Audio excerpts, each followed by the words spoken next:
Hi everyone, I'm Renata and with my colleagues I'll talk about fintech with a focus on money transfer, and then we will proceed with the characteristics and differences of two companies within this industry, and at the end our considerations and conclusions. So contemporary finance today is evolving really fast, and the term fintech has emerged as a combination of financial services and the newest technologies. So it includes many innovative solutions that use digital progress to make traditional finance better and to reshape the way people manage and access financial resources. Fintech is a growing field which wants to simplify payments and financial operations through a wide range of technologies and applications, including, for example, artificial intelligence, blockchain, data analytics, and many others. It is shown that 2/3 of consumers utilize these fintech services in their daily lives. So this is why several traditional institutions have invested in similar products, even though competing in this environment demands a fundamental shift in mindset and operational procedures. Among the different applications of fintech, we find money transfer, and we now know that it's easier to transfer money internationally, but in the past these operations were characterized by long time and high fees. However, with technologies, now there is convenience and speed. So with blockchain, digital wallets and mobile applications, now there are secure platforms for transferring money across borders and between individuals. And these platforms not only reduce time and costs, but enhance transferability and accessibility. PayPal was the first that used the internet to make money transfers quicker, and this shift eliminated the need for consumers to physically visit a bank for money transfers. Instead, they could send money from the comfort of their home. And nowadays, individuals can make transfers within seconds using their phones. This also lowers the costs for companies and consumers. For example, many providers do not charge fees for sending money, or there are more convenient fees for converting currency. Thank you, and I leave the floor to my colleague.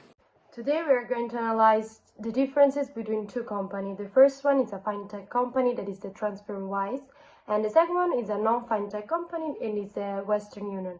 But before doing that, I'm going to tell you a little bit about their history.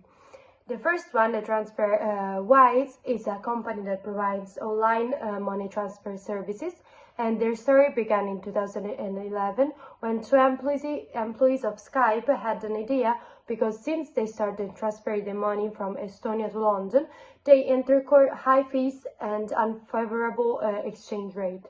So realizing that a lot of people had that issues, they decided to launch a service that will enable money transfer between countries with lower fee and fairness exchange rates. Nowadays, transferwise offer a cost-effective and user-friendly solution for global transfer money and financial administration on a worldwide scale. On the other hand, for whatever concern the non-fintech company, the Western Union Corporation roots date back to 1851, when they established themselves as a telegraph company. And in fact, the Western Union played a crucial role in some of the most important historical events, like, for example, the Civil War. But in the late 19th century, they introduced money transfer services, allowing customers to send electronically to distant locations. It expands its services to include money orders, international money transfers, and business payments. In the recent years, the Western Union has embraced digital transformation, offering online money transfer services and mobile payment to meet evolving needs to its customers in the digital year. Hi, I'm Mirta, and now let's talk about the differences between the two companies. But first, we clarify the distinctions between fintech and non-fintech institutions. So basically, fintech startups have the upper hand in innovative technology, with AI, for example, to provide their services, or blockchain, and flexibility, so their ability to quickly adapt to market changes and demand. Customer centricity, with 24/7 accessibility and personalized services, and they also have lower fixed costs compared to non-fintech institutions. So on the other hand, traditional financial companies may have advantages in regulatory expertise because they have more bureaucratic structures. They also have the advantage of the loyalty from customers and the possibility of having in-person services, which is a plus for many people. And not by chance, all these differences are also grasped between the companies we introduced, Western Union and Wise. So they both provide international money transfer services, but they differ, for example, in the business model, because Wise operates on a peer-to-peer model, whereas Western Union operates a global network of physical agent locations and digital platforms as well. Regarding fees and exchange rates, Wise is known for its transparent fee structure and mid-market exchange rates. So it charges a small upfront fee based on the amount being transferred, with no hidden fees or markups. Instead, Western Union fees can vary widely depending on the destination, on the type of payment or the amount being transferred, and they also apply a variable markup to the exchange rate, which results in a less favorable rate for customers compared to Wise. Another factor of divergence is speed of transfer. Wise transfer can arrive instantly or within 24-hour maximum, and on the other hand, Western Union's transfers for cash collection can arrive in minutes, but for example, bank deposits can take 3 to 5 days. Hi everyone, I'm Elisa and I'll go on with customer preferences. So, which one is better? It depends on individual preferences and needs.